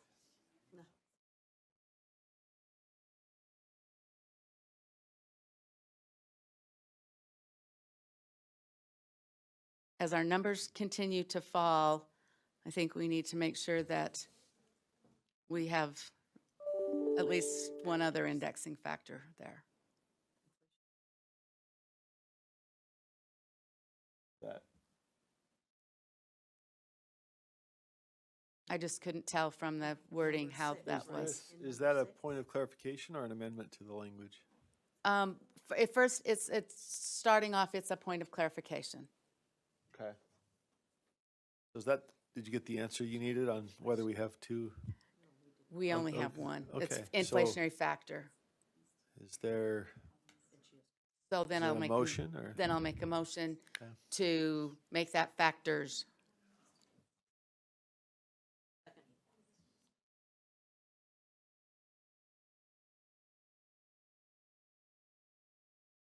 So we're changing factor to factors, correct? That's the, adding an S with that, without objection? Is that a clarification that anybody objects to? Okay. Without objection, we'll add that to the amendment. All right, we have. No, I don't, I'll go back to. Member Wood. Okay, you're off. Vice Chair Earl. I just want a clarification. So number 8 would allow for for taxes, just help me walk through this. It would allow for taxes to be raised locally. When I say raised, I'm not talking about the rate, but the amount of funding coming in without going to a truth in taxation. Would that be accurate? Chair? Yes, please. No, I don't think that would be accurate. You know, you're still gonna have to follow the existing laws. You know, I mean, if they were to codify this, then, you know, there would be additional support from in the other codes along the lines of truth and taxation. I don't think this would exempt them from that, if that's the question, Chair. Okay, so, and I'm just using the last 5 years, the rate was held, which was actually led to an increase in individual taxes paid. And so, but that didn't have to go through any kind of truth in taxation because it was held at the state level, nor was it voted on each year. So I'm just trying, would it be same type of a mechanism here? I'm just trying to understand, making sure okay. I'm not off. Chair, if I may, I think that Vice Chair Earl is discussing or talking about the basic levy that was frozen for 5 years. This relates to the voted and board. So this is local. The basic levy is the, you know, what the minimum amount they need to charge to put So into they the would, basic program. this would allow the increase in that amount, but it would not circumvent the truth in taxation. That's what I'm Right. taking. Yeah, Okay. no, it would not circumvent the truth That's in what I wanted taxation. clarification on. You know, I mean, you know, I would defer to our legal analysts on that, of course. I'm not a lawyer, but I don't think that this in itself would allow for that. So I think I'm understanding. It'd allow for that to go from 2.00 or 0.0024, whatever, to raise inflationary, right? So that they could draw in more taxes, but they'd have to go through the truth in taxation. Did I say that correctly? Right, because the basic levy is subject to the truth in taxation as well, so. Sure. So, right. I just yes. wanted to make sure that was, that we weren't trying to bypass that. That's all I was No, trying to seek clarification. No, not at all. Okay, There's no thank you. intent there whatsoever. Okay, Member Straight. Yes, would it be possible to add something to the list, or, and how would I do that? As an amendment, I think we or? have an amendment pending, but that would allow, if that goes up or down, other amendments to come to the floor, unless it's an amendment to one of these two items that is contained in the present amendment. It would be an addition. An addition, so I So- think that would be another amendment after this was voted up So or I'll down. wait then, so if wait that's all right. then. I'll Okay. just hold my spot then. All right. Any other discussion to this motion to amend? Okay, sorry? That's all we have. Okay. So the motion is that we strike item number 3 and replace it with continue HB 57 and add item number 6, tie percent increase in personal income to increase in the public education funding and provide inflationary factors to certified tax rates. All in favor, please raise your hand.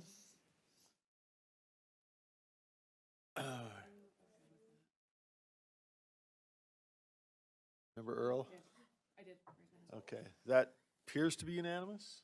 Okay.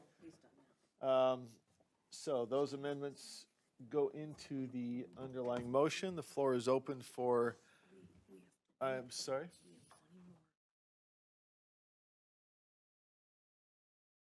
Waiting in the hall? Well, we've got standards assessment and part of finance. Hold on.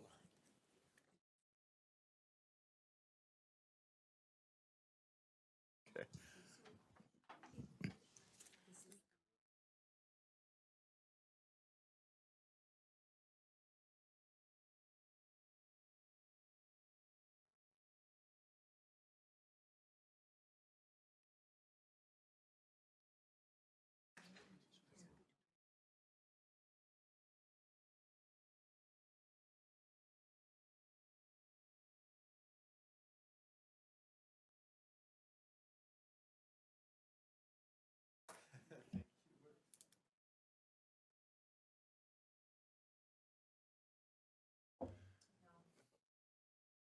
We didn't.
it possible to accept those changes so that we see the amendments that were made? I'm sorry, I'm not sure if you're still driving, but.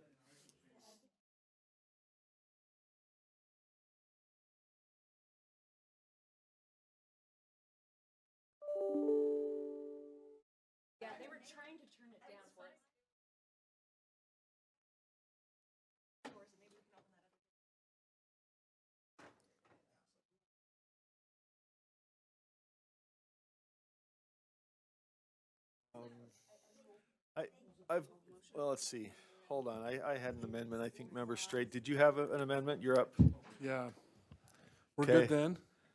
We've incorporated the amendment that just passed, so the underlying motion is back, and the floor is yours if you have another amendment.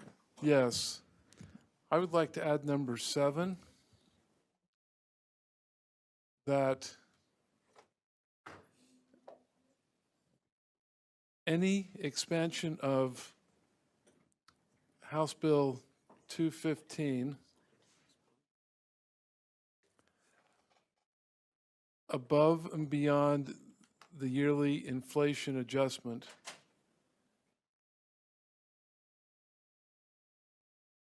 be financed above the 50% threshold.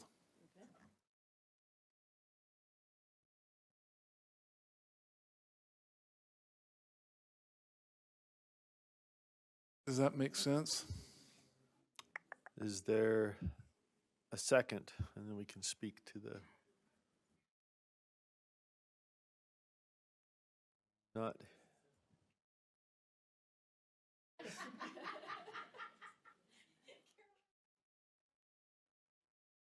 We're rewriting Robert's rules as we. I have no response to that. Okay, would you like to speak further to the motion, or, okay? I just think that Any, it could expand and expand and expand, and it could be a Trojan horse in our education funding. And it is what it is, and it's passed. So as it stands now, and with its inflationary increase, I think we kind of need to include that in the funding. But if it expands to where it's adding additional, then I think that would be harmful to us. any other discussion of the motion? I'll just suggest that we've had some resistance to mixing issues outside of the constitutional earmark question, and so I speak against it for that reason, although I understand and appreciate the sentiment. Member Wood and Member Bogus? Does it have an inflationary amount? I know they capped the amount. Is there an inflationary amount in there? That would be, is that in the amount of the scholarship? The 8,000 goes up inflationary, but the total amount is capped? Does somebody know the answer to that? Deputy Stallings, perhaps? Let's ask Deputy Stallings for clarification here. Could you ask the question one more time, Board Member Wood? I'm just asking, I thought in the substitute that came out right before it passed that they took out, that there's a cap at 42.5 and it would have to come back to the legislature to debate. So there is not an inflationary increase. But there was some type of increase in the scholarship amount, but Correct. not in the amount. So there is so the change from the original bill to the third substitute on the 8,000 is, remember, the original bill would have had that 8,000 increase by the same percentage as the WPU. It was changed to the 5-year average of inflation. So it's the same inflationary increase that we get for the base budget, if that makes sense. Of the 8,000? Of the 42.5, that is capped. at That one 40. just is fixed. It did It's a not fixed have an amount. automatic inflator. Only the 8,000 did.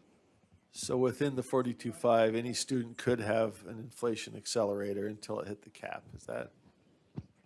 Or did I just botch Are you talking that? about the educator salary adjustment? No, I think we're talking about the scholarship amount. All right, the total amount is capped, but any individual scholarship is subject to inflationary adjustment, correct? Until you hit the total overall cap, I think. Does that sound? So there's no cap on the increasing of the 8,000, but the amount of scholarships is capped at the amount of the appropriation. Right, that's what we're saying. Yes, Okay, sorry. Yeah, I got get it. it now. So there could be 5,000 Any- this year and 210. If they don't increase the appropriation, correct, Yeah, the 42 million. Member Bogus or Member Straight? I'm not sure. I'll who- withdraw. Okay, I don't member- think there's support. No, you have a With- second. I think you can't withdraw, it belongs to the body, right? Since it's on the floor, the way to withdraw would be to vote it down. Member Bogus and Member Davis? I totally appreciate what Member Straight's doing here. I just don't know that it's necessary. I think it's covered in the constitutional language, and that would just be my thought. Okay, Member Davis. I would just leave it, so it's in, because I don't think they'll keep it in the constitutional language, and this would make clear our request. Okay. Motion on the floor is to add 7, financing the expansion of HB 215 above and beyond the yearly inflation adjustment, above the 50% threshold. All in favor, please raise your hands.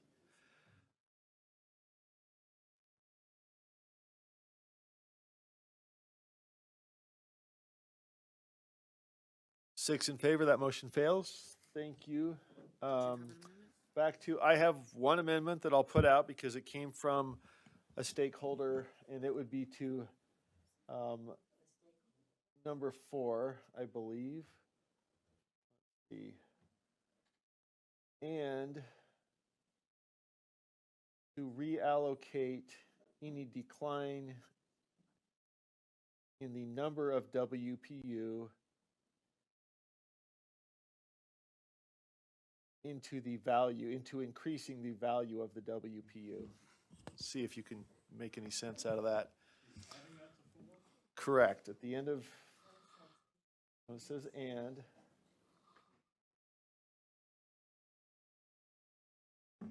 to reallocate any decline in the number of WPU to increasing the value of the WPU.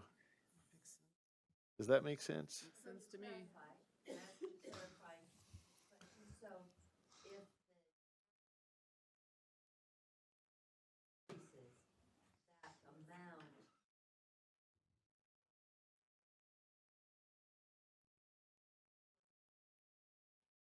The value of the WPU for those remaining students, correct. So I halfway must have made sense. That's the sense. Have I worded that right for you?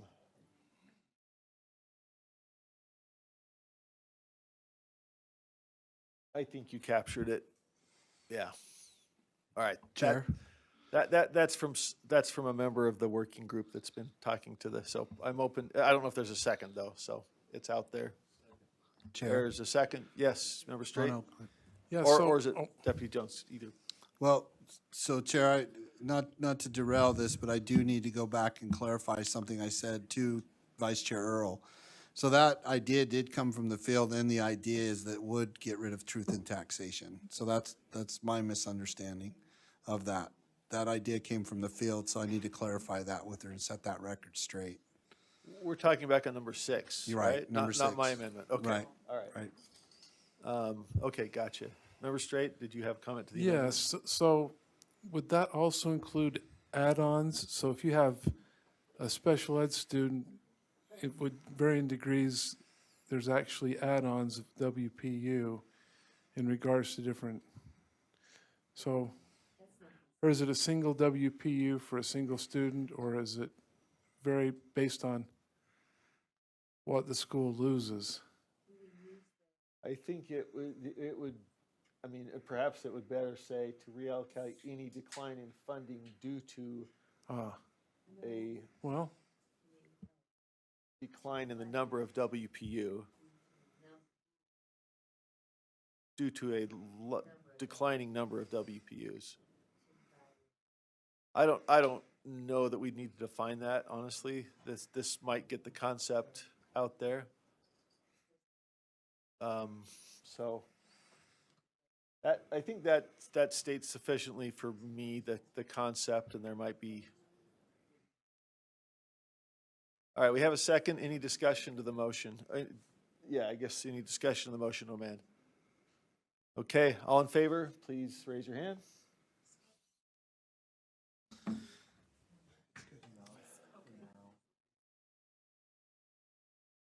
That motion passes.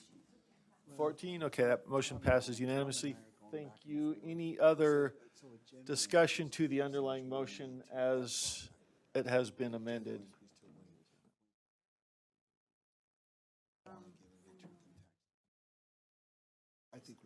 Okay. Different option, but That's what I I thought. didn't want to. No, it would. All right. I want to get rid of it. Yeah, fair enough. Okay. I know, but I think we now have an amended motion then to bring back to the body. understand. And the substitute motion as amended is that the board recommended the legislature, I'm not overlooking any lights, am I? No, you're not. Well, Oh, Member Davis? Hold on, Member Davis, did you have another comment before we read the motion?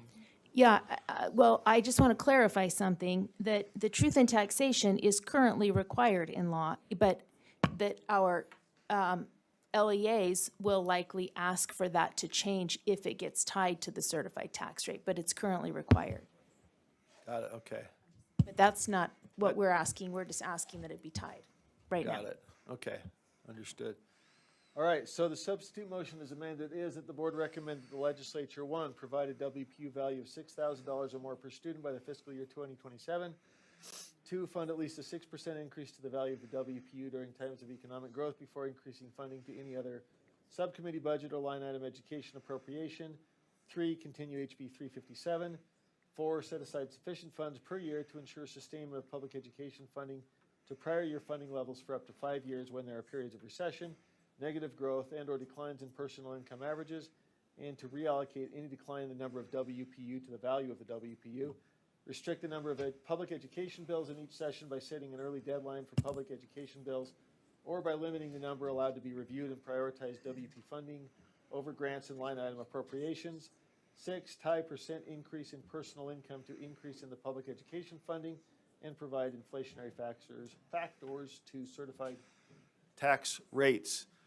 Is there a comment to the motion? I think we had concluded, did you have your light on for a comment? I do, We're but up for a vote, but, I thought you would say, are there any more comments? sorry, go ahead. I think we had closed, but go ahead. I just, I'm just not going to reread the motion after your no. comment. I just want to throw out this thought, and just because I read an article yesterday that talked about the difference of opinion among experts about when there's a recession, and the different, and I'm not super concerned about this language because it's fleeting, but I just think that's something we ought to think about, that there's not a given or a solid definition of recession among experts. Understood. Okay, thank you.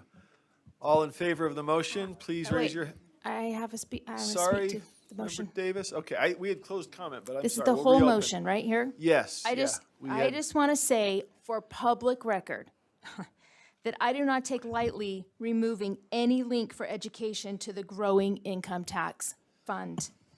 We have been asked by some legislators to suggest a plan that gives them flexibility to use the income tax fund to, one, consider removing a food tax, and two, to meet demands or needs for all state agencies. And this is in lieu of finding or initiating other revenue streams. So I just want that to be really clearly communicated, that we're not here trying to see how we can reduce education funding. We're here because we've been asked to, and we want to be good partners, and we want the health of our whole state to be good. And we are suggesting these, in this motion here, that these statute promises be made in partnership with what will be changed in the Constitution, in fairness. And I just want to make that really clear to the public, and appreciate the legislature or the legislators who've asked us for our opinion. I just appreciate that they asked us. So if any of them are listening, thank you for the opportunity to give input. All right, thank you, Member Davis. And with that, all in favor of the motion, please raise your hand.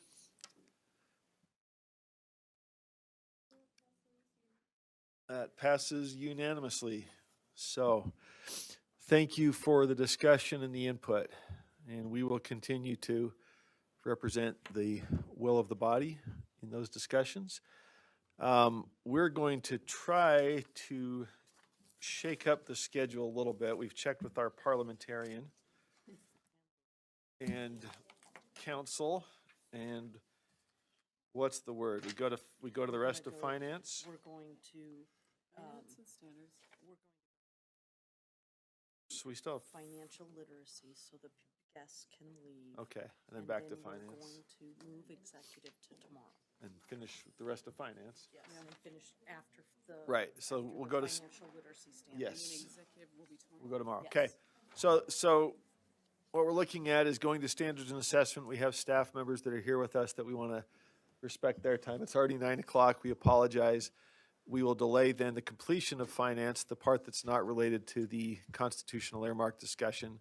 We'll do that tonight. So we'll do standards, constitutional guarantee. We'll do standards and assessment, then complete finance, and we are going to postpone until tomorrow the executive session items.